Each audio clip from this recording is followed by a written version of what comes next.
میرا یہ قدم تمام اولیاء کرام کی گردن پر ہے۔ ایک مرتبہ محلہ حلبہ میں اپنے مہمان خانے میں وعظ فرماتے ہوئے حضور سیدنا غوث اعظم پر اچانک حالت کشف طاری ہوئی۔ آپ رحمت اللہ علیہ نے فرمایا، میرا یہ قدم ہر ولی اللہ کی گردن پر ہے۔ یہ ارشاد سن کر تمام اولیاء اللہ نے اپنی گردنیں جھکا دیں۔ صلحائے امت نے اس کی توضیح فرمائی ہے کہ آپ رحمت اللہ علیہ کے عہد مبارک اور بعد میں قیامت تک آپ کی عطا کے بغیر ولی اللہ ولایت کے درجے پر فائز نہیں ہو سکتا۔ سلطان الہند حضرت خواجہ معین الدین چشتی المعروف خواجہ غریب نواز اس وقت خراسان کے پہاڑوں پر مجاہدات میں مشغول تھے۔ انہوں نے بھی حضور سیدنا غوث اعظم کا ارشاد گرامی سن کر اپنی گردن جھکا دی اور یوں عرض گزار ہوئے، آپ کے قدمین شریفین میرے سر اور میرے آنکھوں پر ہیں۔ حضور سیدنا غوث اعظم فرماتے ہیں کہ میں 10 برس کی عمر میں اپنے شہر کے مکتب میں حصول علم کے لیے جایا کرتا تھا۔ اس وقت میرے ساتھ ملائکہ بھی ہوتے تھے جو میرے آگے پیچھے میری حفاظت کے لیے چلتے تھے۔ جب میں مدرسہ پہنچتا تو یہ منادی کرتے تھے، اللہ کے ولی کے لیے جگہ خالی کر دو۔ چنانچہ وہ میرے لیے جگہ خالی کر دیتے تھے۔ ایک مرتبہ میں نے ایک ایسے شخص کو دیکھا جس نے فرشتوں کی آواز سن کر کہا، جس میں کوئی مزاحمت نہ ہوگی، کہ یہ ایک نہایت معزز گھرانے کا فرد ہے اور عن قریب اس کو وہ عظمت حاصل ہوگی جس میں کوئی مزاحمت نہ ہوگی، اور اس کو ایسا قرب نصیب ہوگا کہ اس کو کوئی فریب نہ دے سکے گا۔ پھر 40 برس بعد میں نے اس شخص کو پہچانا، وہ شخص ابدالوں میں سے تھا۔ حضرت شیخ ابو سعود احمد بن بکر حریمی سے مروی ہے کہ حضور سیدنا غوث اعظم نے فرمایا کہ میں 55 سال تک تنہا عراق کے بیابانوں میں پھرتا رہا۔ میں لوگوں کو نہ جانتا، لوگ مجھے نہ جانتے۔ اسی دوران میرے پاس رجال الغیب اور جنات تشریف لاتے جنہیں میں طریقت اور اصول کی تعلیم دیتا تھا۔ ابتدا میں جب میں عراق میں داخل ہوا تو حضرت خضر میرے ہم سفر بنے اور بعد میں اس وقت ان کو پہچانتا نہ تھا، اور اس کے ساتھ میرا معاہدہ ہوا کہ میں ان کے کسی حکم کی خلاف ورزی نہیں کروں گا۔ ایک مرتبہ انہوں نے مجھے ایک جگہ بیٹھنے کا حکم دیا اور میں اس جگہ 3 سال تک بیٹھا رہا۔ سال میں ایک مرتبہ حضرت خضر میرے پاس تشریف لاتے، فرماتے کہ یہی تیرا مقام ہے جہاں تجھے پہنچایا گیا ہے۔ اس عرصہ کے دوران تمام نفسانی خواہشات مجھ پر انسانی شکل میں وارد ہوئیں، لیکن اللہ عز و جل نے مجھے ہر موقع پر استقامت عطا فرمائی اور مجھے ان خرافات سے بچائے رکھا۔ ابتدا میں میرا نفس مجاہدہ کا کوئی طریقہ اختیار کرتا تو میں اس پر قائم ہو جاتا اور کسی چیز کو قبول نہ کرتا تھا۔ ایک طویل مدت تک اپنا گلا گھونٹتے ہوئے میں مدائن کے جنگلوں میں مجاہدات میں مشغول رہا۔ حضور سیدنا غوث اعظم فرماتے ہیں کہ میں نے اپنے نفس کو مختلف مجاہدوں، مختلف ریاضتوں اور مختلف مشقتوں میں ڈالے رکھا۔ 1 سال تک میں گری ہوئی چیزیں اٹھا کر کھاتا رہا، دوسرے سال پانی پر گزارا کیا، اور تیسرے سال نہ میں نے کچھ کھایا، نہ پیا اور نہ ہی سویا۔ ایک مرتبہ شدید سردی کی وجہ سے میں ایوان کسریٰ کے کھنڈرات میں سویا تو رات بھر میں 40 مرتبہ طبیعت خراب ہوئی۔ حضور سیدنا غوث اعظم فرماتے ہیں، ہر سال ایک بزرگ آتے اور وہ مجھے جبہ دے کر چلے جاتے۔ اسی طرح میں نے بے شمار طریقوں سے دنیا اور نفس سے چھٹکارا پانے کی کوشش کی۔ لوگ مجھے دیوانہ سمجھتے تھے۔ میں برہنہ جسم جنگلوں میں چلا جاتا اور کانٹوں پر لوٹتا شور مچاتا تھا۔ میرا تمام بدن سے خون جاری ہو جایا کرتا تھا اور لوگ مجھے اٹھا کر شفا خانے لے جایا کرتے، جہاں میری حالت مزید بگڑ جاتی۔ ایک وقت ایسا بھی آیا جب مجھ میں اور مردہ میں کوئی فرق نہ تھا۔ لوگ کفن لے کر آئے، غسال کو بلوایا کہ وہ مجھے غسل دے دیں۔ ابھی انہوں نے مجھے غسل دینے کے لیے تختہ پر ڈالا ہی تھا کہ میری حالت درست ہو گئی۔ میں اٹھ کھڑا ہوا۔ طریقت کی ان پرخطر راہوں میں نہ تو میں کبھی خوف زدہ ہوا اور نہ کبھی میرا نفس مجھ پر غلبہ پا سکا، اور نہ ہی دنیا کی آرائش مجھے حیران کر سکی۔ حضور سیدنا غوث اعظم فرماتے ہیں، شیطان نے میرے گرد بے شمار جال بچھائے۔ جب میں نے اس سے کہا کہ یہ کیا ہے تو اس نے کہا، یہ دنیاوی چیزیں ہیں اور میں ان جالوں سے تم جیسوں کو شکار کرتا ہوں۔ میں نے 1 سال تک شیطان کا مقابلہ کیا، اس کے بچھائے ہوئے تمام جالوں کو ختم کر دیا۔ اس کے بعد میرے سینے کو کھول دیا گیا اور مجھ پر بے شمار خلائق ظاہر ہوئے۔ حضور سیدنا غوث اعظم فرماتے ہیں میں نے دریافت کیا کہ یہ علائق کیسے ہیں؟ جواب ملا کہ یہ خلق کے اسباب ہیں جو تم سے ملے ہوئے ہیں۔ میں سال بھر ان کی جانب متوجہ رہا یہاں تک کہ وہ مجھ سے جدا ہو گئے۔ جب مجھ پر میرا باطن ظاہر کیا گیا تو میں نے اپنے قلب کو بہت سے علائق سے ملوث پایا۔ میں نے دریافت کیا کہ یہ علائق کیا ہیں؟ جواب ملا یہ تمہارے ارادے، تمہارے اختیارات ہیں۔ چنانچہ 1 سال تک ان کی جانب متوجہ رہا کہ وہ مجھ سے دور ہو گئے۔ میرا قلب ان تمام غلاظتوں سے نجات پا گیا۔ پھر مجھ پر میرے نفس کو ظاہر کیا گیا، میں نے اس کا مشاہدہ کیا، مجھے معلوم ہوا اس کے ساتھ کچھ امراض اور بھی ہیں اور نفس کی خواہشات زندہ ہیں، نفس کا شیطان سرکش ہے۔ چنانچہ میں نے سال بھر پھر توجہ دلائی اور میرے نفس کے تمام امراض سرے سے ہی ختم ہو گئے اور اس کے شیطان نے کلمہ پڑھ لیا اور پھر میرے تمام امور اللہ کے لیے ہو گئے اور میں اپنی ہستی سے باہر نکل آیا۔ حضور سیدنا غوث اعظم فرماتے ہیں پھر میں توکل کے دروازے پر آیا تاکہ میرا مقصد پورا ہو، لیکن جب میں نے توکل کے دروازے پر پہنچا تو بے شمار لوگ موجود تھے۔ میں اس ہجوم کو چیرتا ہوا آگے بڑھا اور شکر کے دروازے پر پہنچ گیا، یہاں پر بھی لوگوں کا جمع غفیر موجود تھا، اس سے بھی چیرتا ہوا آگے بڑھا اور مشاہدہ کے دروازے پر پہنچ گیا اور یہاں پر موجود ہجوم کو چیرتا ہوا اندر داخل ہوا، حتیٰ کہ سب سے آخر میں مجھے فقر کے دروازے پر لایا گیا۔ فقر کا دروازہ خالی تھا۔ جب اس دروازہ میں داخل ہوا تو دیکھا جن جن چیزوں کو میں نے ترک کیا تھا وہ سب یہاں موجود تھیں۔ یہاں مجھے ایک بہت بڑے روحانی خزانے کی فتوحات سے نوازا گیا اور میرے لیے تمام دنیا کے خزانے کھول دیے گئے۔ مجھے روحانی عزت، دائمی فنا اور خالص آزادی عطا فرمائی گئی۔ میری تمام چیزیں جو میری ہستی اور میری صفات سب معدوم ہو گئیں اور میری ہستی کی جگہ کسی اور نے لے لی۔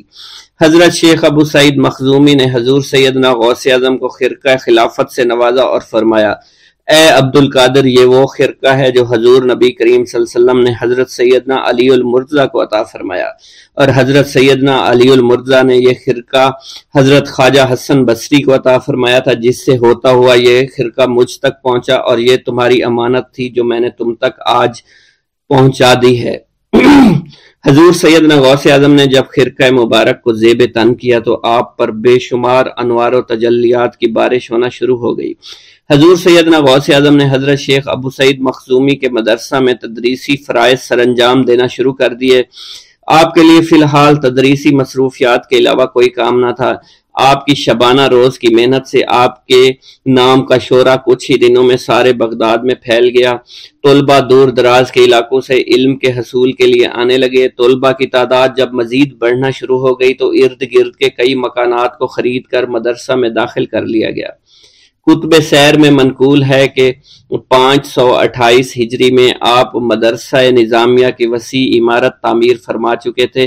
اس مدرسہ کی تعمیر میں آپ نے بحیثیت مزدور بھی حصہ لیا تھا۔ حضرت شیخ ابو الخشاب سے مروی ہے کہ میں جوانی میں جب علم نحو پڑھ رہا تھا تو لوگوں نے مجھے حضور سیدنا غوث اعظم کے پاس جانے کا مشورہ دیا اور اس کی وجہ سے مجھے بھی اشتیاق ہوا کہ میں آپ کا واز سنوں۔ ایک مرتبہ کچھ لوگوں کے ہمراہ آپ کی مجلس میں دوستوں کے ہمراہ حاضر ہوا۔ آپ نے میری جانب توجہ کرتے ہوئے فرمایا ہماری صحبت اختیار کر لو۔ چنانچہ میں نے آپ کے فرمان کے مطابق آپ کی صحبت کو اختیار کر لیا۔ آپ نے مجھے علم نحو کے علاوہ علوم عقلیہ اور تقلد حاصل کیے جس سے مجھے کوئی واقفیت پہلے نہیں تھی۔ 1 سال کے عرصہ میں آپ کی نظر کرم سے میں نے وہ علوم حاصل کر لیے جو گزشتہ اتنی عمر گزارنے کے باوجود بھی مجھے حاصل نہیں ہوئے تھے۔ منقول ہے حضرت شیخ بقا بن بطو، شیخ علی بن ہیتی اور شیخ کیلوی جب حضور سیدنا غوث اعظم کے مدرسہ میں آتے تو جھاڑو دیا کرتے تھے اور چھڑکاؤ کرتے تھے، لیکن آپ کی اجازت کے بغیر کبھی اندر داخل نہ ہوتے تھے۔ اجازت ملنے کے بعد آپ حضرات اندر داخل ہوتے اور اجازت ملنے پر ہی بیٹھتے تھے۔ آپ سے امان طلب کرتے اور امان مل جانے کے بعد مؤدب ہو کر بیٹھ جاتے۔ جس وقت آپ کہیں جانے کا ارادہ کرتے تو یہ حضرات سواری کے ہمراہ چلتے۔ آپ انہیں اس فعل سے منع فرمایا کرتے تھے اور کہتے تھے کہ ہمیں آپ کے ذریعے قرب الہی حاصل ہوا ہے۔ حضرت شیخ محمد قائل الادنیٰ سے مروی ہے کہ ایک مرتبہ حضور سیدنا غوث اعظم سے دریافت کیا گیا کہ آپ کی بزرگی اور عظمت کا راز کیا ہے؟ آپ نے فرمایا کہ میں کبھی جھوٹ نہیں بولتا اور کبھی کسی سے کذب بیانی نہیں کرتا۔ خطبہ کا آغاز حمد و ثنا سے کیا کرتے تھے۔ حضور سیدنا غوث اعظم کے صاحبزادے حضرت شیخ سید عبد الرحمن فرماتے ہیں کہ والد بزرگوار اپنے وعظ کے دوران الحمدللہ رب العالمین کہہ کر خاموش ہو جاتے اور دوبارہ کہہ کر سکوت فرماتے تھے اور تیسری مرتبہ کہنے کے بعد کچھ دیر توقف فرماتے، اور آپ کی محفل میں تمام اولیاء حاضر و ناظر اور خاموش ہو جایا کرتے تھے۔ پھر آپ کی محفل میں اولیاء ملائکہ ایک کثیر تعداد میں آ جاتے جو محفل کے بعد نظر نہیں آیا کرتے تھے۔ آپ اپنے خطاب کو یوں شروع فرماتے: تمام تعریفیں اللہ کے لیے ہیں، اس کی مخلوق کی تعداد اس کے عرش کے وزن کے مطابق، اور بے حد تعریفیں جس سے اس کی ذات راضی ہو جائے، اس کے کلمات کی روشنی کے مطابق، اس کے علم کے مطابق، اس کی مرضی اور منشا کے مطابق، اور اس کی مخلوق کے مطابق جسے اس نے پیدا کیا وہی عالم الغیب ہے، رحمان و رحیم ہے۔ میں گواہی دیتا ہوں اس کے سوا کوئی عبادت کے لائق ہی نہیں ہے، اور تمام کائنات اس کی تخلیق ہیں، تمام تعریفیں اسی کے لیے ہیں۔ وہ زندہ ہے، ہمیشہ زندہ رہے گا، اسے موت نہیں آتی بلکہ وہ مارتا ہے۔ تمام بھلائیاں اسی کے لیے ہیں اور واحد ہے، یکتا ہے، کوئی شریک نہیں ہے، کوئی وزیر نہیں ہے۔ اس نے نہ کسی کو جنا ہے اور نہ ہی اسے کسی نے جنا ہے، وہ بلند و بالا ہے، اس جیسا کوئی نہیں۔ میں اس کی گواہی دیتا ہوں حضور نبی کریم صلی اللہ علیہ وآلہ وسلم اللہ کے رسول، اللہ کے پیغمبر ہیں، وہ تمام مخلوقات سے افضل ہیں۔ اللہ عز و جل نے ان کی ہدایت دے کر ان کو بھیجا تاکہ وہ دین اسلام کو تمام ادیان پر بلند کریں، خواہ مشرکین اس کو برا سمجھیں۔ اللہ راضی ہو خلیفہ اول حضرت سیدنا ابو بکر صدیق سے، جن کی تائید حق کے ساتھ تھی، جن کو حضور نبی کریم نے عقیق کا لقب دیا، جو پاک تھے، پاکیزہ نسل سے تعلق رکھتے تھے، جنہوں نے ہر موقع پر حضور نبی کریم صلی اللہ علیہ وسلم کی حمایت کی اور ان کی تصدیق فرمائی، اور اب بھی نبی کریم کے ہمراہ ابدی آرام فرما رہے ہیں۔ اللہ راضی ہو خلیفہ دوم حضرت سیدنا عمر فاروق رضی اللہ تعالی عنہ سے، جنہوں نے عمل کثیر کیے، جنہوں نے حق کو بلند کیا، جنہوں نے فیصلے کے لیے جن کو منتخب کیا گیا، جنہوں نے ہمیشہ حق بات کا ساتھ دیا، اور وہ بھی حضور نبی کریم صلی اللہ علیہ وسلم کے ہمراہ ابدی آرام گاہ میں آج بھی موجود ہیں۔ اللہ راضی و خلیفہ سوم حضرت سیدنا عثمان غنی رضی اللہ تعالی عنہ سے، جنہوں نے اپنے مال سے مسلمانوں کی امداد کی، قرآن مجید کی ترتیب و اشاعت احسن طریقے سے فرمائی، جنہوں نے امامت اور قرت سے محراب کو، منبر کو مزین کیا، اور جو افضل الشہداء ہیں اور فرشتے بھی ان سے حیا کرتے ہیں۔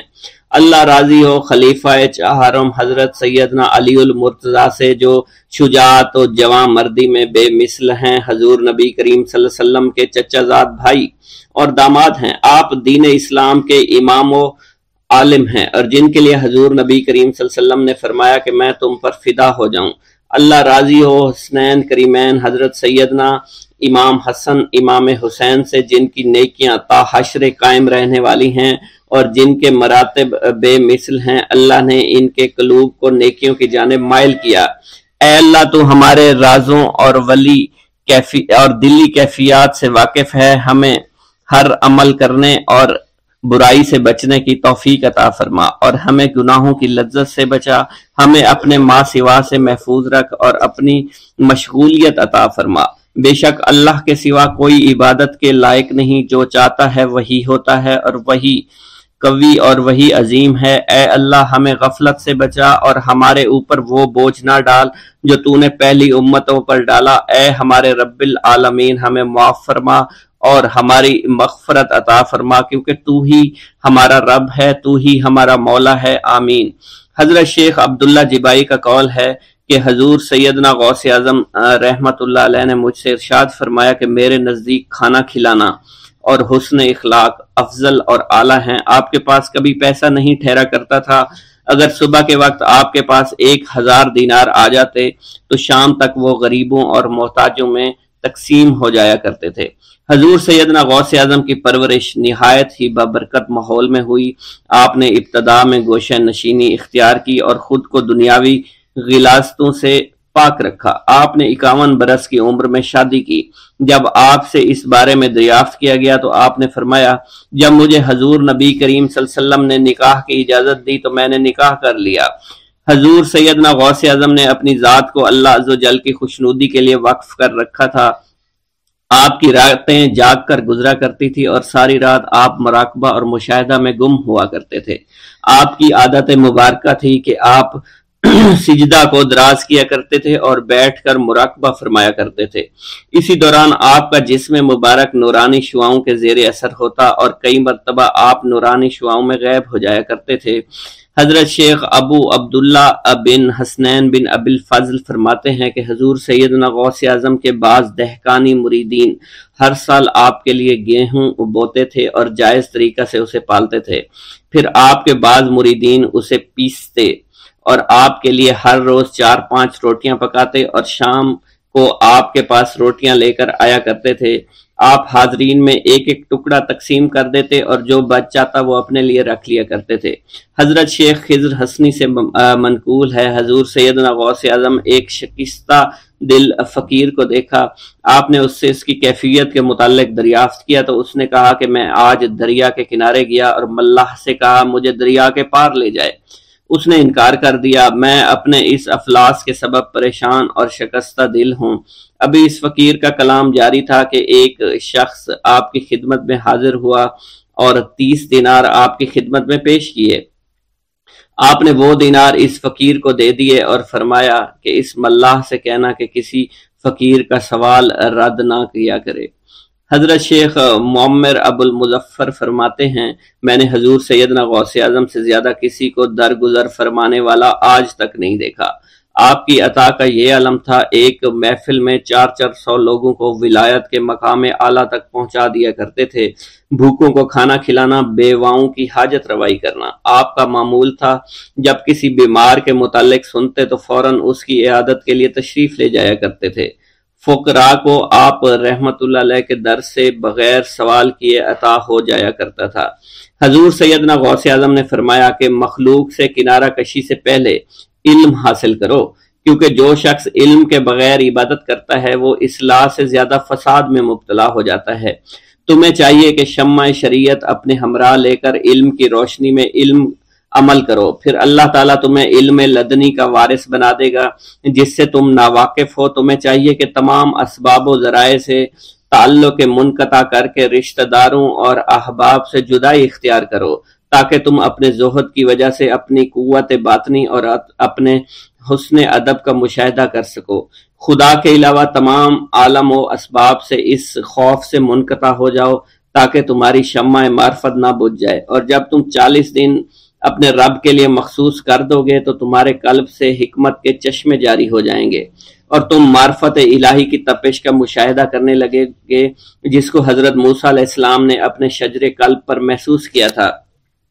اس کیفیت کے بعد تم اپنے نفس و خواہش، اپنے شیطان سے، اپنی طبیعت اور اپنے وجود سے کہو گے کہ ٹھہر جا، میں نے اس آگ کا مشاہدہ کر لیا ہے جو قلب موسیٰ علیہ السلام پر روشن ہوئی تھی۔ اس کے بعد تمہارے قلب میں باطن سے یہ آواز آنے لگے گی کہ میں ہی تمہارا رب ہوں، میری ہی عبادت کرو، میرے غیر کی اطاعت سے گریزاں ہو جاؤ، میرے سوا کسی سے تعلق مت رکھو، میری معرفت حاصل کر کے میرے غیر کو فراموش کرو، غیر سے اعراض کر کے میرے علم، میرے قرب، میرے ملک اور میری سلطنت کی جانب متوجہ رہو۔ جب تمہیں بقا الہی حاصل ہو جائے تو تمہاری زبان پر اندہ جاری ہو جائے گا اور تمام حجابات رفع ہو کر قلب سے کدورت زائل ہو جائے گی اور نفس کو مکمل سکون حاصل ہو جائے گا۔ پھر جب اس کے الطاف غالب ہو جائیں گے تو تمہیں خطاب کیا جائے گا، اے قلب، فرعون نفس کی طرف توجہ کر اور اس کو راہ ہدایت پر چلاتا ہوا میری جانب آ لے اور اس سے کہہ دے کہ میرا ہی اتباع کریں، پھر انہیں رشد کے راستے پر ہدایت کر کے اس سے تعلق قائم کر اور اس کے بعد پھر قطع تعلق کر کے دوبارہ استوار کر لے اور اسی طرح سے کرتا رہے۔ حضرت شیخ و معمر سے منقول ہے، فرماتے ہیں ایک مرتبہ میں حضور سیدنا غوث اعظم شیخ عبد القادر جیلانی رحمۃ اللہ علیہ کی خدمت میں حاضر تھا۔ آپ بیٹھے کچھ لکھ رہے تھے، اسی دوران چھت سے 3 مرتبہ مٹی گری، چوتھی مرتبہ ایسا ہوا آپ نے جلال میں آ کر اس جگہ دیکھا جہاں سے مٹی گر رہی تھی، اسی دوران ایک چوہا اس جگہ سے نیچے گرا اور مر گیا، یہ چوہا ہی وہاں سے مٹی کھود رہا تھا۔ حضرت شیخ عمر بن مسعود بزاز فرماتے ہیں حضور سیدنا غوث اعظم وضو فرما رہے تھے، اسی دوران ایک چڑیا نے آپ کی قمیض پر بیٹ کر دی، آپ نے جلالی نظروں سے چڑیا کو دیکھا، وہ چڑیا اسی وقت نیچے گری مر گئی۔ آپ نے وضو سے فارغ ہونے کے بعد قمیض کے اس حصے کو دھویا اور پھر اپنی قمیض مبارک اتار کر مجھے دی اور فرمایا اس کو فروخت کر کے اس کی رقم کو خیرات کر دو، یہ اس کا بدلہ ہے۔ حضور سیدنا غوث اعظم کے زمانہ میں بہت ہی گناہگار شخص تھا، اس کے دل میں آپ سے بے پناہ محبت تھی۔ جب اس کے مرنے کے بعد دفن کیا گیا تو قبر میں منکر نکیر نے سوالات کیے تو اس نے سوال کے جواب میں عبد القادر جواب دیا۔ منکر نکیر نے اللہ کی بارگاہ میں اس کے جواب کو پیش کیا، حکم ہوا اگرچہ یہ بندہ فاسقوں میں سے ہے لیکن یہ میرے محبوب سید عبد القادر جو کہ صادقین میں سے ہیں ان سے محبت رکھتا ہے۔ بغداد کے محلہ باب العز کے قبرستان میں سے ایک قبر سے مردہ کے چیخنے کی آواز آنے لگی۔ لوگوں نے حضور سیدنا غوث اعظم کی خدمت میں عرض ہو کر عرض کیا، آپ نے دریافت کیا کیا صاحب قبر نے مجھ سے خرقہ پہنا؟ لوگوں نے عرض کیا ہمیں اس کا علم نہیں۔ آپ نے دریافت کیا کہ یہ میری محفل میں کبھی شریک ہوا؟ ہمیں اس کا علم نہیں۔ آپ نے پھر دریافت کیا کیا کبھی میرے پیچھے نماز پڑھی؟ نہیں معلوم۔ آپ نے مراقبہ فرمایا اور آپ کے چہرہ مبارک پر جلالیت کے آثار نمودار ہو گئے۔ بعد ازاں آپ نے چہرہ مبارک پر وقار ظاہر ہوا اور آپ نے فرمایا کہ اس شخص نے میری زیارت کی، مجھ سے حسن ظن رکھا، اسی وجہ سے اللہ نے اس پر رحم فرما دیا ہے، چنانچہ اس کے بعد کبھی قبر سے آواز نہیں آئی۔ منقول ہے حضرت شیخ ابو الحسن علی بن وہب ازجی بیمار ہو گئے، حضور سیدنا غوث اعظم عیادت کے لیے تشریف لائے تو آپ نے وہاں ایک قمری اور ایک کبوتری کو دیکھا۔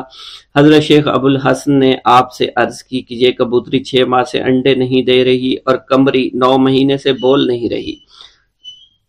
آپ نے کبوتری سے فرمایا تو اپنے مالک کو فائدہ پہنچا اور قمری سے فرمایا تو اپنے خالق کی تسبیح کر۔ چنانچہ قمری نے اسی وقت کوکو کرنا شروع کر دیا، یہاں تک کہ بغداد کے لوگ اس کی آواز سننے کے لیے جوق در جوق جمع ہونا شروع ہو گئے اور کبوتری نے بھی انڈے دے دیے اور ان سے بچے نکلے۔ حضرت شیخ ابراہیم قندوزی کی آمد۔ ایک دن حضرت خواجہ معین الدین چشتی حسب معمول درختوں کو پانی دے رہے تھے۔ حضرت شیخ ابراہیم قندوزی گھومتے پھرتے اسی باغ کی طرف آن نکلے۔ حضرت شیخ ابراہیم قندوزی اسی آبادی میں رہا کرتے تھے جہاں آپ مقیم تھے، اور وہ اللہ عز و جل کے عشق میں اس قدر ڈوبے ہوئے تھے کہ ان پر عشق حقیقی کی وجہ سے اکثر خود فراموشی کی حالت طاری رہتی تھی۔ آبادی کے بچے اور بوڑھے انہیں مجذوب کہا کرتے تھے اور قدر کی نگاہ سے دیکھا کرتے تھے۔ جس وقت آپ کی نظر حضرت شیخ ابراہیم قندوزی پر پڑی تو سب کام چھوڑ کر آپ ان کی جانب متوجہ ہو گئے، آگے بڑھ کر خوش آمدید کہا اور دست مبارک کو بوسہ دیا، پھر نہایت عزت اور احترام کے ساتھ ایک سایہ دار درخت کے نیچے بٹھایا۔ ان دنوں انگوروں کا موسم تھا، کچھ پکے ہوئے خوشے بیلوں سے اتار کر آپ کی خدمت میں پیش کیے اور خود باادب ہو کر 2 زانوں بیٹھ گئے۔ حضرت شیخ ابراہیم قندوزی کو حضرت خواجہ معین الدین چشتی کی مہمان نوازی کا انداز بہت پسند آیا، آپ کا یہ ادب بہت بھلا محسوس ہوا۔ حضرت شیخ ابراہیم قندوزی پہچان گئے کہ یہ بچہ نہایت ہونہار اور راہ حق کا متلاشی ہے۔ حضرت شیخ ابراہیم قندوزی نے اپنی جیب سے ایک کھلی کا ٹکڑا نکالا، دندان مبارک سے چبا کر خواجہ معین الدین چشتی کے دہنے مبارک میں ڈال دیا۔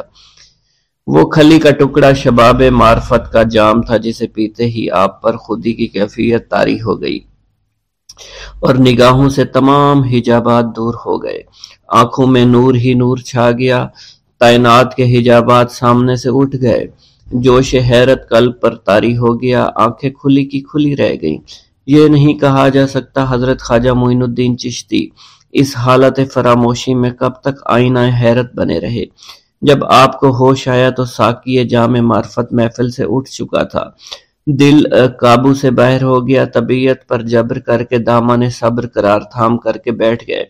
عشق میں صبر چونکہ انتہائی دشوار ہوتا ہے، لہذا حضرت خواجہ معین الدین چشتی کو بھی قرار نہ رہا، اور جو جلوہ آپ کو حضرت شیخ ابراہیم قندوزی دکھا چکے تھے، اس جلوہ کو دیکھنے کے بعد آپ خود پر ایک دیوانگی کی ایک کیفیت طاری ہو چکی تھی، اور دنیا اور دولت، دنیا سب حقیر اور بے وقعت دکھائی دینے لگی۔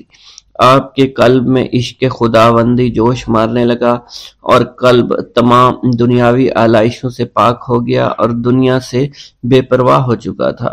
جیسے جیسے وقت گزرتا گیا، حضرت خواجہ معین الدین چشتی کی دیوانگی اور وارفتگی بڑھتی چلی گئی۔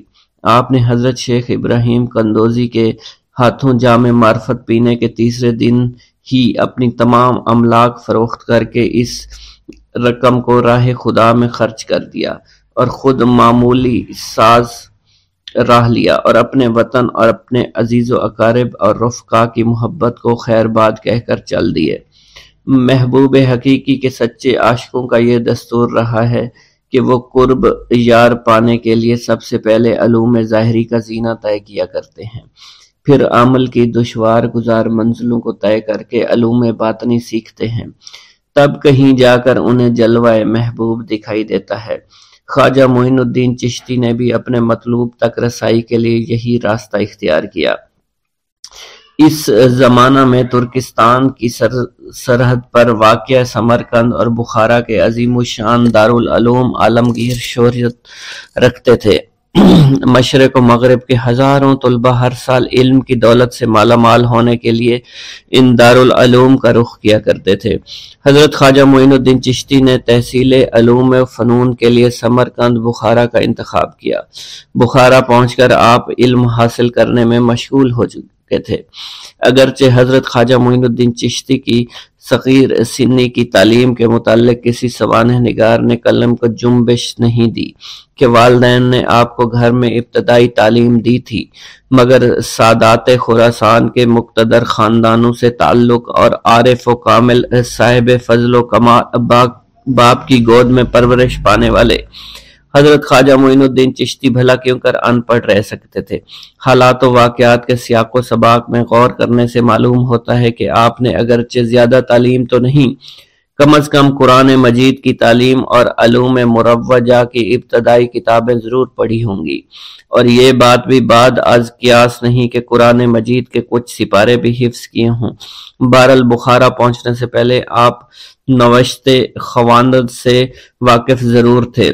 حضرت خواجہ معین الدین چشتی بخارا کے تمام علماء فضلاء کے حلقہ درس میں شریک ہوئے۔ تذکروں اور سوانح عمری کے مطالعہ سے یہ پتہ نہیں چلتا ہے کہ آپ نے کن کن اساتذہ کے سامنے زانوئے تلمند طے کیا، مگر آپ کے اساتذہ میں حضرت مولانا حسام الدین بخاری خصوصیت کے ساتھ قابل ذکر ہیں، جنہوں نے آپ کو دستار فضیلت عطا فرمائی۔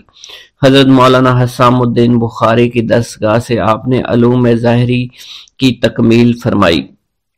23 سے 24 برس کی عمر میں علوم ظاہری کی تکمیل کے بعد صفائی قلب اور تزکیہ نفس کا ضروری سامان حضرت خواجہ معین الدین چشتی کو باہم پہنچ گیا تھا، مگر قلب جس تسکین کا متلاشی تھا وہ نصیب نہ ہوئی، اور جس محبوب کو جی بھر کر دیکھنے کی آرزویں دل میں چوٹکیاں لے رہی تھی، اس تک ابھی رسائی نہیں ہوئی تھی۔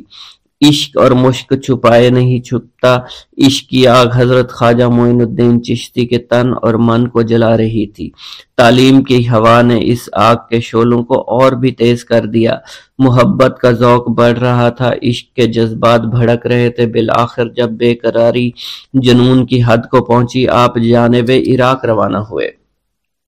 قصبہ سبحان پہنچ کر حضرت شیخ نجم الدین کبرا سے ملاقات ہوئی، اور 15 دن آپ نے حضرت شیخ نجم الدین کبرا کے ہاں قیام فرمایا۔ سبحان سے روانہ ہو کر سنجان سے روانہ ہو کر حضرت خواجہ معین الدین چشتی بغداد شریف روانہ ہو گئے۔ ان دنوں حضور سیدنا غوث اعظم قصبہ جبل میں تشریف فرما تھے۔ یہ قصبہ کوہ جودی کے دامن میں آباد تھا، جہاں طوفان نوح کے وقت حضرت نوح کی کشتی آ کر رکی تھی۔ آپ حضور سیدنا غوث اعظم کی صحبت اور زیارت سے مشرف ہوئے۔ اس وقت آپ کی ابتدائی حالت تھی۔ حضور سیدنا غوث اعظم نے آپ کے حق میں دعائے خیر فرمائی۔ اس وقت آپ کی ابتدائی حالت تھی۔ حضور سیدنا غوث اعظم نے آپ کے حق میں دعا فرمائی۔ انہوں نے بشارت دی کہ آپ مقتدائے روزگار ہوں گے۔ خلق اللہ آپ سے فیض یاب ہو گئی۔ آپ نے حضور سیدنا غوث اعظم کے پاس کچھ عرصہ قیام کیا اور واپس تشریف بسم اللہ الرحمن الرحیم۔ ناظرین گرامی، روایت میں آتا ہے کہ قطب الاقطاب حضرت شیخ عبد القادر جیلانی الحسنی والحسینی الجیلانی، حضرت غوث اعظم شیخ عبد القادر جیلانی رحمۃ اللہ علیہ جب نماز ادا کرتے تو بہت زار و قطار رویا کرتے، یعنی گریہ زاری کیا کرتے تھے۔ روتے روتے آپ کی ہچکی بن جایا کرتی تھی۔ جب آپ رحمۃ اللہ علیہ مسجد میں اپنے مریدین اور شاگردوں کے ساتھ باجماعت نماز پڑھتے، اللہ پاک کی محبت اور عشق میں اتنے ڈوب کر عبادت کرتے کہ ان کے شاگرد آپ کی رقت آمیزی کو دیکھ کر، یعنی رونے کے انداز کو دیکھتے اور کہتے اگر اصل نماز دیکھنی ہے تو غوث پاک کی نماز کو دیکھا جائے۔ تو ایک بار کا ذکر ہے کہ آپ رحمۃ اللہ علیہ عراق کی مسجد میں سے باجماعت نماز پڑھ کر باہر نکلے۔ آپ کے مریدین بھی آپ کے ساتھ تھے۔ آپ نے دیکھا کہ اسی محلے میں کچھ بچے اخروٹ کے ساتھ کھیل رہے ہیں۔ آپ بچوں سے بہت پیار کیا کرتے تھے، گویا کہ خود بچپن میں کبھی بچوں کی طرح کھیل کود نہیں کر سکے، لیکن بچوں کو دیکھ کر آپ مسکراتے تھے۔ آپ آگے بڑھنے لگے اور مریدین کی بڑی جماعت بھی آپ کے ساتھ تھی۔ ابھی آپ زیادہ دور نہیں گئے تھے کہ ان بچوں نے ایک دوسرے کے کان میں کچھ بولنا شروع کر دیا اور اشارے میں باتیں کرنے لگے کہ کیا خیال ہے کہ جو بابا جی سب سے نمایاں ہیں، نورانی چمکتے ہوئے چہرے والے ہیں، سب سے آگے چل رہے ہیں، ان کو بولا جائے جو فرمائش ہمیں کرنی ہے ان سے کر دیں، کیا یہ ہمیں ڈانٹیں گے تو نہیں؟ تو کچھ سمجھدار بچے ہم زبان ہوئے اور کہا نہیں نہیں، یہ جو بابا ہے نا بہت اچھے ہیں، ان سے جو کچھ کہو گے انہوں نے وہ ہماری بات پوری کرنی ہے، ہم ان سے ایک میٹھی اور لذیذ چیز آج منگواتے ہیں۔ تو ان میں سے ایک بچہ جو سب سے بڑا تھا پاس آیا اور کہا بابا میری بات سنیں۔ آپ نے بہت پیار اور شفقت سے اس کے سر پر ہاتھ رکھا اور کہا بیٹا کہو۔ اس نے کہا کہ میرا دل کر رہا ہے کہ میں آپ سے کچھ مانگوں۔ آپ نے فرمایا کہ کہو بیٹا کیا چاہتے ہو؟ وہ کہنے لگا کہ مجھے آپ اس فلاں جلیبی والے سے جلیبی لا کر دے سکتے ہیں، میرا کھانے کا بہت دل کر رہا ہے۔ میں چلا جاتا لیکن بابا میری باری آنے والی ہے، جب تک میں جلیبی لے کر وہاں آؤں گا میری باری چلی جائے گی۔ آپ رحمت اللہ علیہ کے وہاں کے مشہور بزرگ بڑے سردار لوگ ہیں، آپ کے خادمین آپ کے نوکر بننے کے لیے جان کی بازی لگانے کو تیار رہتے ہیں۔ ادھر وہ بچے آپ کے رتبے کو بھی دیکھ رہے تھے اور یہ بھی دیکھ رہے تھے کہ آپ کون سی شخصیت ہے، لیکن پھر بھی اتنے سارے لوگوں کو چھوڑ کر آپ سے وہ بچہ کہتا ہے کہ بابا مجھے جلیبی لا کر دے دیں۔ بابا جی نے کہا کہ ٹھیک ہے میں لا کر دے دیتا ہوں۔ آپ کا ایک مرید آپ کے پاس آیا اور کہا حضرت آپ کیوں اس بات پر توجہ دے رہے ہیں؟ آپ اس بچے کی فرمائش پر جلیبی لا رہے ہیں۔ حضرت آپ پر میری جان قربان ہو، میں اس بچے کو جلیبی لا کر دے دیتا ہوں۔ آپ رحمت اللہ علیہ نے اسے اپنے ہاتھ کے اشارے سے منع فرمایا اور کہا اس نے مجھ سے کہا ہے نا تو میں ہی اس کی خواہش کو پورا کروں گا۔ پھر آپ رحمت اللہ علیہ اس جلیبی والے کے پاس تشریف لے گئے اور جلیبی والا کچھ دیر پہلے اداس بیٹھا ہوا تھا۔ آپ رحمت اللہ علیہ اس کی دکان میں تشریف لے گئے تو وہ خوشی خوشی سے جھومنے لگا۔ آپ رحمت اللہ علیہ نے اس جلیبی والے سے جلیبی لی، اس نے خوشی خوشی آپ رحمت اللہ علیہ کے ہاتھوں میں جلیبی تھما دی۔ وہ آدمی لگ بھگ 70 سال کا تھا، اس بڑھاپے میں بھی وہ کام کرنے پر مجبور تھا۔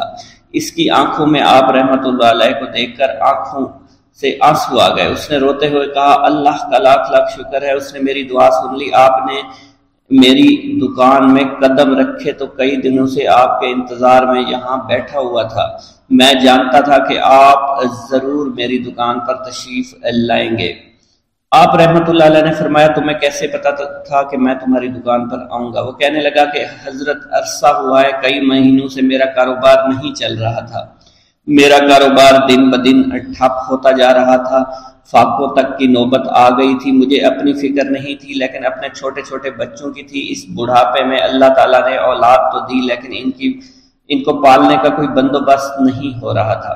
میں نے اپنی اس پریشانی کا ذکر کسی سے کیا تو اس نے کہا کہ عراق کے ایک شہر میں چلے جاؤ، وہاں پر کوئی ایک فقیر ہے، اس سے دعا کراؤ، وہ جس کے لیے دعا کرتے ہیں اس کا کام بن جاتا ہے۔ میں اتنا پریشان تھا کہ اس آدمی کے کہنے پر اس فقیر سے ملنے چلا گیا۔ اس کی تلاش کر کے میں نے اس سے کہا تم میرے لیے دعا کرو تاکہ میرے کاروبار میں ترقی ہو جائے اور میرے رزق میں برکت ہو جائے اور تنگ دستی دور ہو جائے تاکہ میں بیوی بچوں کا پیٹ پال سکوں۔ فقیر مجھے دیکھ کر کہنے لگا کہ تم پیرانے پیر غوث اعظم دستگیر رحمت اللہ علیہ کو نہیں جانتے؟ میں نے کہا میں نہیں جانتا۔ وہ کہنے لگا حیرت ہے کہ تمہیں یہ پتہ نہیں کہ تم ان کو جانتے ہی نہیں کہ ولیوں کے سردار ہیں۔ میں تو بہت چھوٹا سا فقیر ہوں، میری دعاؤں میں اتنا اثر نہیں کہ وہ غوث اعظم رحمت اللہ علیہ ہیں، جس کے لیے بھی دعا کریں اس کا بیڑا پار ہو جایا کرتا ہے، اور جب اس دور میں غوث پاک رحمت اللہ علیہ خود موجود ہے تو پھر ہمارا کیا مقام ہوگا ان کی دعا کے آگے؟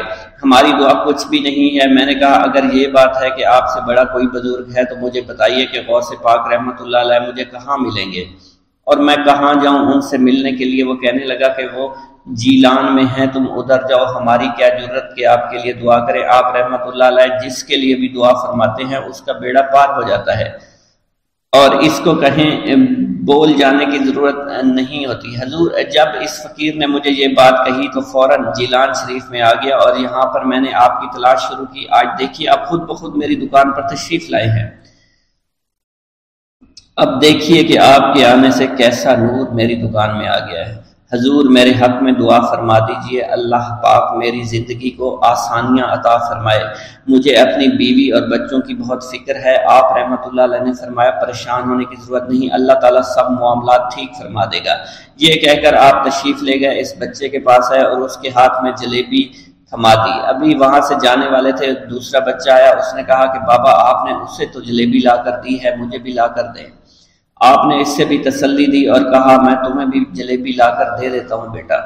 یہ دیکھ کر مریدین بہت غصہ ہونے لگے اور کہا کہ حضور ہم اس بچے کو جلیبی لا کر دے دیتے ہیں، آپ کیوں زحمت کرتے ہیں؟ لیکن آپ نے فرمایا نہیں، یہ بچے مجھ سے کہہ رہے ہیں نا، میں ان کا نہیں ٹال سکتا۔ حضور آپ بہت مصروف شخصیت ہے، کیوں ان چھوٹے بچوں کی باتیں سن رہے ہیں؟ آپ نے ہاتھ کے اشارے سے انہیں روکا اور فرمایا اللہ تعالیٰ نے ہمیں جس کام کے لیے چنا ہے بس وہ کام ہی ہم کر رہے ہیں، تم لوگ اللہ پاک کی حکمت کو نہیں سمجھ رہے۔ پھر آپ جتنی بار وہ بچے آپ کو بھیجتے رہے، آپ رحمت اللہ علیہ ان کے لیے جلیبیاں لاتے رہے، حتیٰ کہ آخری بچے کو بھی آپ نے جلیبی لا کر دے دی اور وہ مزے سے کھانے لگے۔ جلیبی کھانے کے بعد وہ آپ کو دعائیں کرنے لگے اور کہا آپ بہت اچھے انسان ہیں، جیسا کہ آپ کے بارے میں ہم نے سنا تھا آپ ویسے ہی ہیں، آپ اخلاق کے بہت عمدہ ہیں، آپ کی سخاوت کے بارے میں ہم نے جتنا سن رکھا تھا آپ اتنے ہی سخی ہیں، ہم آپ سے بہت خوش ہوئے۔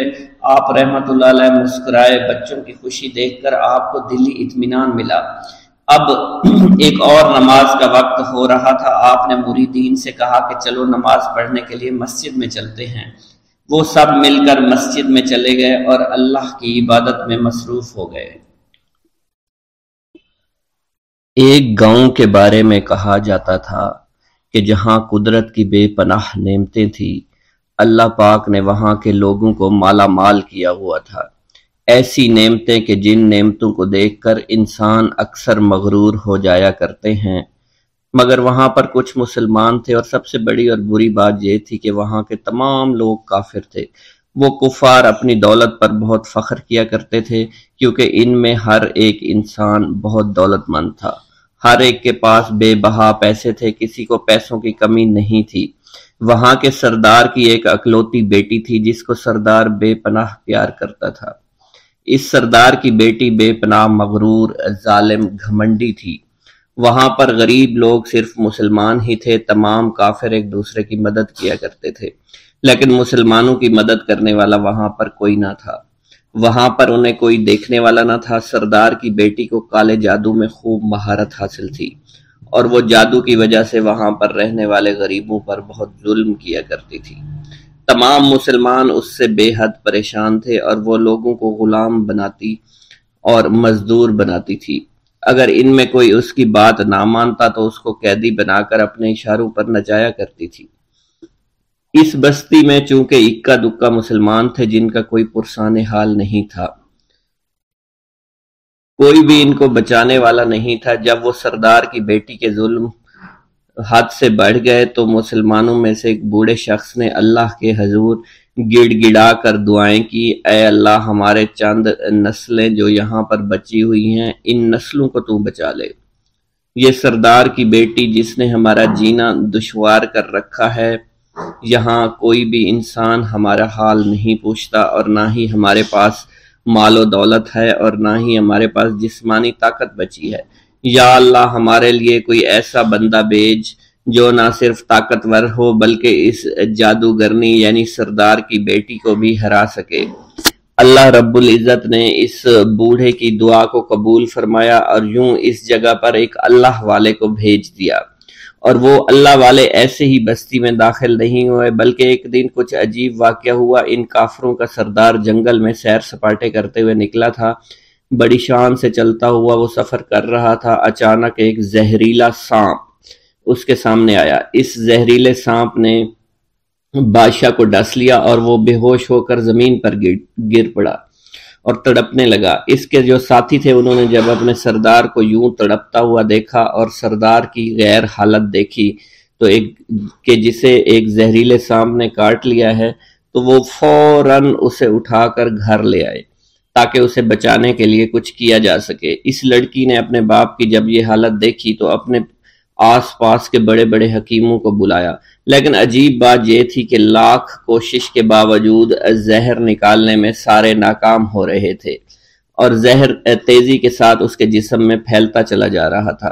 لیکن اسی وقت وہاں ایک درویش کی آمد ہوئی، ایک اللہ والے آئے، ان اللہ پاک نے اس مقصد کے تحت وہاں بھیجا تھا۔ اس اللہ کے ولی نے سردار کے گھر پر پہنچ کر دروازے کو کھٹکھٹایا۔ نوکروں نے پوچھا کون ہو، کس سے ملنا ہے؟ اس نے کہا میں نے سنا ہے کہ یہاں کے سردار کو سانپ نے ڈس لیا ہے۔ نوکر کہنے لگے کہ تمہیں کیسے پتا چلا کہ یہاں کے سردار کو سانپ نے ڈس لیا ہے؟ تم تو ہمیں اجنبی لگتے ہو، ہم نے تمہیں آج تک یہاں نہیں دیکھا ہے۔ اس نے کہا میں مسافر ہوں اور مجھے خبر ملی ہے کہ یہاں کے سردار کو ایک زہریلے سانپ نے ڈس لیا ہے اور کوئی بھی اس کا علاج نہیں کر پا رہا۔ نوکروں نے کہا تم کون ہو؟ اللہ والے نے کہا میں حکیم ہوں اور میں ان کے علاج کی غرض سے یہاں آیا ہوں۔ وہ نوکر اللہ والے کی حالت دیکھ کر ہنسنے لگے کیونکہ آپ نے پھٹے پرانے کپڑے پہن رکھے تھے اور دیکھنے سے بہت غریب معلوم ہوتے تھے۔ وہ نوکر کہنے لگے کہ اتنے بڑے سردار کا علاج کرو گے؟ ارے یہاں تو اس کے پاس بڑے بڑے حکیم بلائے گئے ہیں، ہمارے سردار کے پاس پیسوں کی کوئی کمی نہیں ہے، اور وہ تم جیسے غریب سے بھلا کیوں علاج کروائیں گے؟ درویش نے کہا اگر تم چاہتے ہو تمہارے سردار کی جان بچ جائے پھر مجھے اندر جانے دو۔ غلام کہنے لگا ٹھیک ہے ہم اندر جا کر اجازت لے کر آتے ہیں۔ نوکر اندر گئے، سردار کی بیٹی سے کہا ایک غریب آیا ہے، کپڑوں سے فقیر معلوم ہوتا ہے لیکن کہتا ہے میں سردار کا علاج کر سکتا ہوں اور میں سردار کا علاج کروں گا۔ جو زہر تیزی کے ساتھ جسم میں پھیل رہا ہے میں اس کو باہر نکال پھینک کروں گا۔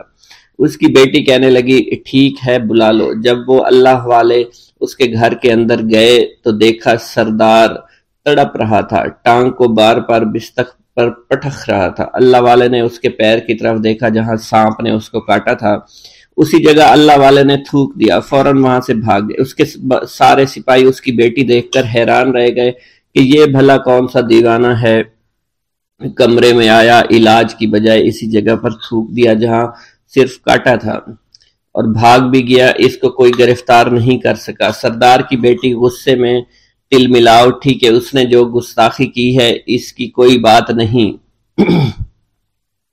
تھوک کو میں صاف کروا دوں گی مگر اس کو تو میں ابھی گرفتار کرواتی ہوں۔ اور اس نے اپنے سردار کے ایک نوکر سے کہا کہ اس تھوک کو صاف کرو۔ اس نوکر نے تھوک کو صاف کرنے کی بجائے اس کو اچھی طرح سے ٹانگ پر مل دیا لڑکی نے کہا کیا کر رہے ہو؟ اس فقیر نے میرے باپ کی ٹانگ پر تھوک دیا، اب اس تھوک کو تم مل رہے ہو؟ حکیم نے اپنے ہاتھ کے اشارے سے سردار کے بیٹے کو روک دیا۔ جیسے اس تھوک کو سردار کی ٹانگ پر ملا گیا، فوراً سارا زہر ختم ہو گیا۔ جو ٹانگ کٹنے کے قابل تھی وہ ٹانگ بالکل ٹھیک ہو چکی تھی، جو نیلی پڑ چکی تھی اب اصلی حالت میں آہستہ آہستہ واپس آ رہی تھی۔ اور جب وہ قبیلے کا سردار بالکل ٹھیک ہو گیا، ہوش میں آ گیا تو حیران رہ گیا۔ اسے بتایا کہ فقیر بابا کے تھوک کی وجہ سے آپ ٹھیک ہوئے ہیں۔ اس نے کہا وہ بزرگ تو ہمارے لیے مسیحا ہے، تم لوگوں نے انہیں جانے کیوں دیا؟ انہیں میرے پاس لے کر آؤ، انہوں نے ہم پر بہت بڑا احسان کیا ہے، ہم اس کے احسان کا بدلہ ضرور چکائیں گے۔ اس کی بیٹی جو خاموشی سے باپ کو دیکھ رہی تھی، اس نے کچھ بھی نہ کہا۔ گاؤں کے سردار کے کہنے پر سارے سپاہی اللہ والے کو ڈھونڈنے کے لیے نکل گئے۔ وہ چاروں طرف پھیل گئے لیکن کہیں بھی اللہ والے کا پتہ نہیں چل رہا تھا۔ پھر جب سپاہی تلاش کرتے کرتے جنگل میں داخل ہوئے، وہاں ایک درخت کے نیچے ایک آدمی کو عبادت کرتے ہوئے دیکھا۔ وہ غور سے اس کو دیکھ رہے تھے اور کہہ رہے تھے یہ کس طرح کی عبادت کر رہے ہیں؟ ہم لوگ تو اپنے بتوں کے آگے ہاتھ جوڑتے ہیں، یہ نہ جانے کس کو سجدہ کر رہے ہیں۔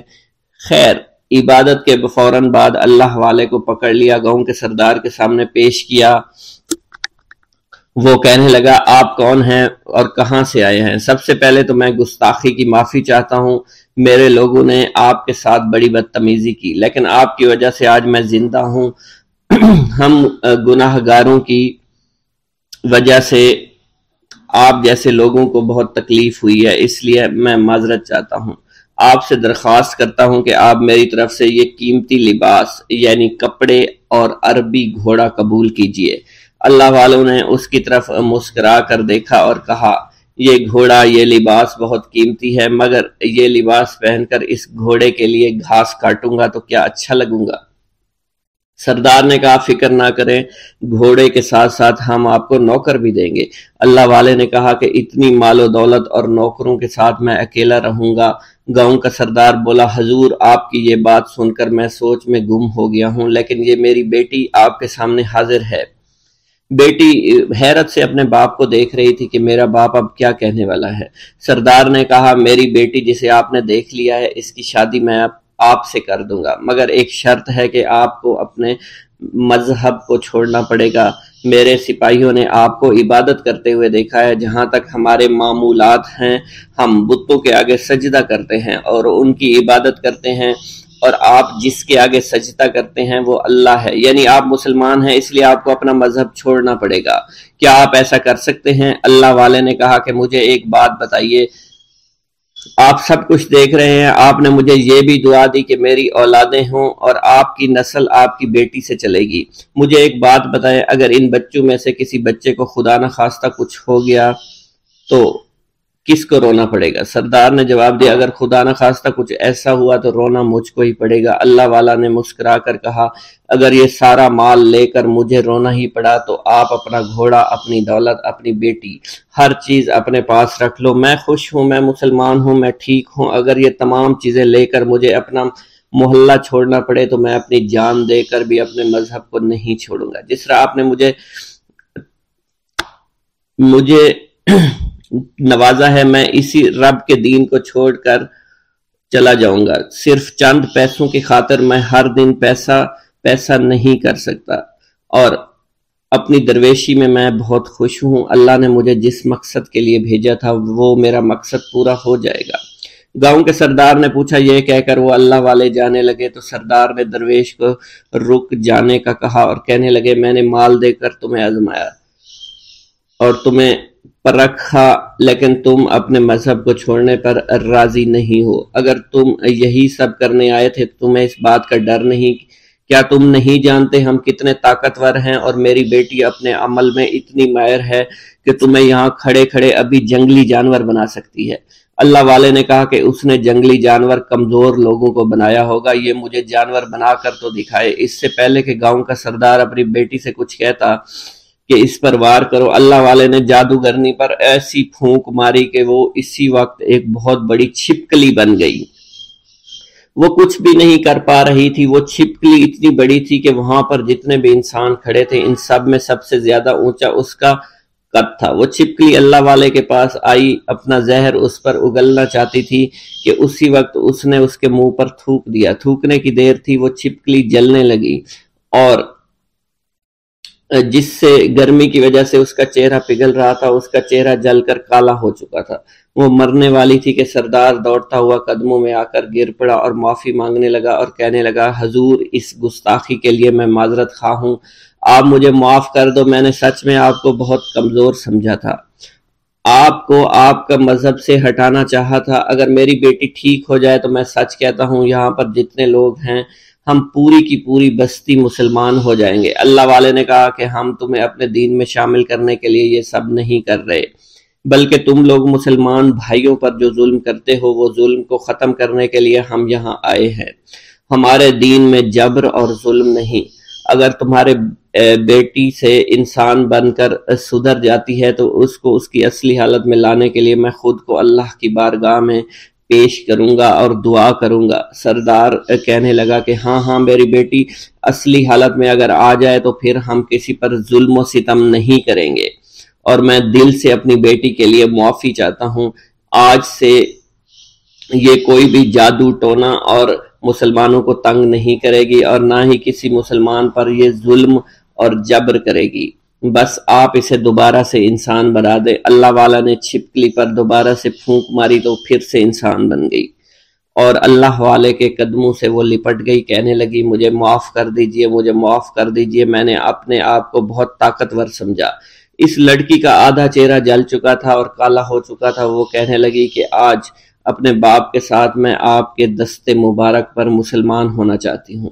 میں وعدہ کرتی ہوں کہ آج سے اس بستی پر کوئی بھی کافر کسی مسلمان کے ساتھ بدتمیزی نہیں کرے گا، زیادتی نہیں کرے گا، ظلم اور جبر نہیں کرے گا، بلکہ ہم سب یہاں مل جل کر رہیں گے اور بھائی چارے کے ساتھ رہیں گے۔ ہم سب مسلمان ہو جائیں گے اور پھر یوں اللہ والے کے ہاتھوں پوری بستی کا سردار اور اس کی بیٹی نے اسلام قبول کر لیا اور سردار نے اللہ والے سے اپنی بیٹی کا نکاح کر دیا اور پھر اس بستی میں ہمیشہ کے لیے امن و امان قائم ہو گیا۔ بسم اللہ الرحمن الرحیم۔ حضور سیدنا غوث العظم حضرت سیدنا عبد القادر جیلانی رحمۃ اللہ علیہ فرماتے ہیں کہ احوال کے مشاہدہ اور کشف کے وقت اولیاء اللہ پر افعال خداوندی میں سے ایسی ایسی چیزوں کا ظہور ہوتا ہے جو عقلوں کو سلب کر لیتی ہے اور عادات و رسوم کو بکھیڑ دیتی ہے۔ حضور سیدنا غوث اعظم فرماتے ہیں کہ افعال خداوندی دو اقسام میں منقسم ہیں، نمبر 1 جلال، نمبر 2 جمال۔ اللہ رب العزت اولیاء اللہ کے قلوب پر اپنی دونوں صفات کے ساتھ تجلی فرماتا ہے۔ جلال اس کا قہر ہے اور جمال اس کی رحمت ہے۔ مشاہدہ اور کشف کے بعد اولیاء اللہ دور سے دیکھتے اور سنتے ہیں، انبیاء کرام کی ارواح کی زیارت نصیب ہوتی ہے، ملائکہ اور انبیاء سے کلام کی سعادت حاصل ہوتی ہے، اور یہ سب امور عقل اور عادات و رسوم کے خلاف ہیں۔ جس وقت اللہ کی تجلی قلوب پر ظاہر ہوتی ہے تو اس وقت قلوب میں سرور طاری ہو جاتا ہے۔ اللہ عز و جل ان کے ساتھ بہترین کلام فرماتا ہے، ان کو مختلف انواع و منازل کی بشارت دیتا ہے اور انہیں وہ منازل نصیب ہوتی ہیں کیونکہ ابتدا سے ہی قلم نے ان چیزوں کو ان کے حق میں لکھ دیا ہے۔ اولیاء اللہ کے لیے عظمت اور جلال خوف کر دینے والا ڈر ہے اور قلب پر ایسا غلبہ لاتا ہے جس کا اثر بدن کے اعضاء پر بھی ظاہر ہوتا ہے۔ حضور نبی کریم صلی اللہ علیہ وسلم سے مروی ہے، خوف شدید کے باعث نماز کے دوران میں آپ کے سینہ مبارک سے ہانڈی کے ابلنے جیسی آواز سنی جاتی تھی، کیونکہ نماز میں آپ کو اللہ عز و جل کا جلال نظر آتا تھا اور آپ پر عظمت الہیہ کا انکشاف ہوتا تھا۔ اللہ عز و جل کے مشاہدہ کے وقت اولیاء اللہ کو جو بشارتیں ہوتی ہیں وہ حقیقت میں ان پر فضل طاری ہوتا ہے۔ اور فضل خداوندی کا ظہور ہو رہا ہوتا ہے۔ جب تک سالک اپنی ہستی میں فانی نہیں ہوتا، ذات حق کے ساتھ باقی نہیں ہو سکتا۔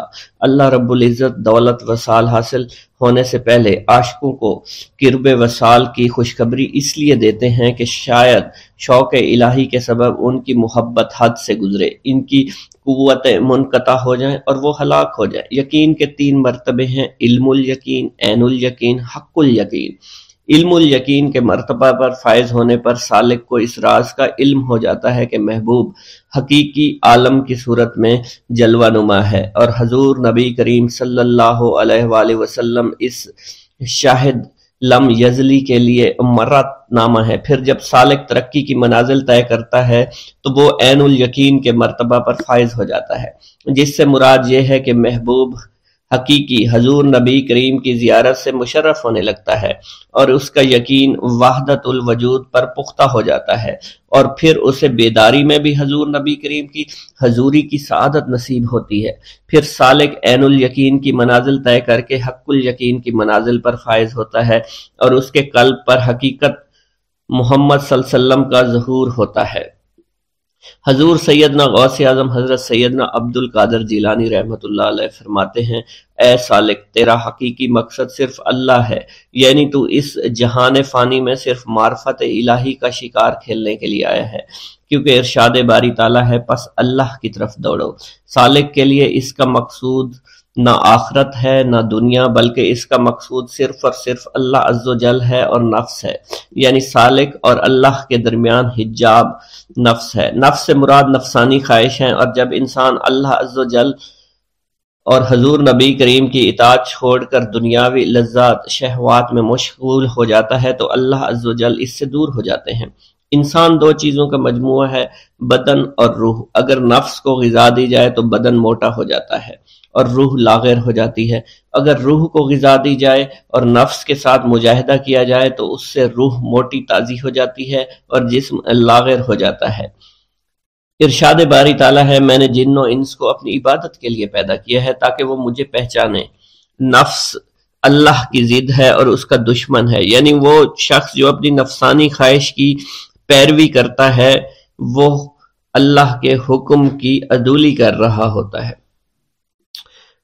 ایک مرتبہ دریائے دجلہ میں سیلاب آ گیا۔ دریا کی طغیانی کی شدت کی وجہ سے لوگ پریشان حالت میں حضور سیدنا غوث اعظم شیخ سید عبد القادر جیلانی رحمۃ اللہ علیہ کی خدمت میں حاضر ہوئے۔ آپ نے اپنا عصائے مبارک پکڑا ہوا تھا اور دریائے دجلہ کے کنارے پہنچ کر عصائے مبارک کو زمین میں گاڑ دیا اور فرمایا: اے دریا بس رک جا۔ آپ کا فرمانا تھا کہ دریا کی طغیانی کم ہو گئی۔ حضرت شیخ عبد الجبائی سے منقول ہے: میری ملاقات ہمدان میں ایک شخص طریف سے ہوئی۔ یہ شخص دمشق کا رہائشی تھا۔ اس نے مجھے بتایا دوران سفر میری ملاقات بشر المفرزی سے ہوئی جو 14 اونٹوں پر شکر لادے ہوئے تھے۔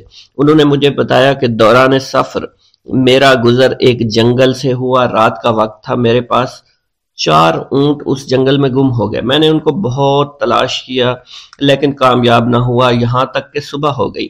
میں نے پریشانی کے عالم میں حضور سیدنا غوث الاعظم حضرت سیدنا عبد القادر جیلانی کو پکارا، کیونکہ آپ نے دوران واز ایک مرتبہ فرمایا تھا کہ جب بھی کوئی مشکل درپیش ہو تو مجھے پکارو۔ چنانچہ میں آپ کو پکارنے لگا۔ اس دوران مجھے ایک ٹیلے پر ایک شخص دکھائی دیا جس نے سفید لباس زیب تن کر رکھا تھا۔ اس شخص نے مجھے ہاتھ سے ایک جانب اشارہ کیا۔ جب میں ٹیلے کے نزدیک پہنچا تو وہ شخص غائب ہو چکا تھا۔ جب میں نے اس شخص کی بتائی ہوئی سمت میں نظر دوڑائی تو مجھے اپنے 4 اونٹ ماں سامان کے نظر آ گئے جنہیں میں نے ہانک کر لے آیا۔ گرا ہے بلاؤں میں بندہ تمہارا، مدد کے لیے آؤ یا غوث اعظم۔ مریدوں کو خطرہ نہیں بحر غم سے کہ بیڑے کے ہیں ناخدا غوث اعظم۔ حضور سیدنا غوث اعظم شیخ عبد القادر جیلانی کی ایک عورت مرید تھی جس پر ایک فاسق بدبخت عاشق ہو گیا۔ ایک دن وہ عورت رفع حاجت کے لیے نزدیک پہاڑ کے غار میں گئی تو اس فاسق بدبخت کو خبر ہو گئی۔ اس بدبخت نے غار میں جا کر عورت کو پکڑ لیا اور عزت لوٹنے کی کوشش کرنے لگا۔ اس عورت نے بآواز بلند شیخ عبد القادر جیلانی کو مدد کے لیے پکارا۔ آپ اس وقت مدرسہ میں وضو فرما رہے تھے۔ آپ نے اپنی کھڑاؤں کو اس غار کی سمت میں پھینکا، وہ کھڑائیں اس فاسق کے سر پر لگنا شروع ہو گئیں، جس سے وہ بدبخت ہلاک ہو گیا۔ وہ عورت آپ کی کھڑائیں لے کر آپ کی خدمت میں حاضر ہوئی اور حاضرین محفل کے سامنے سارا ماجرا بیان کر دیا۔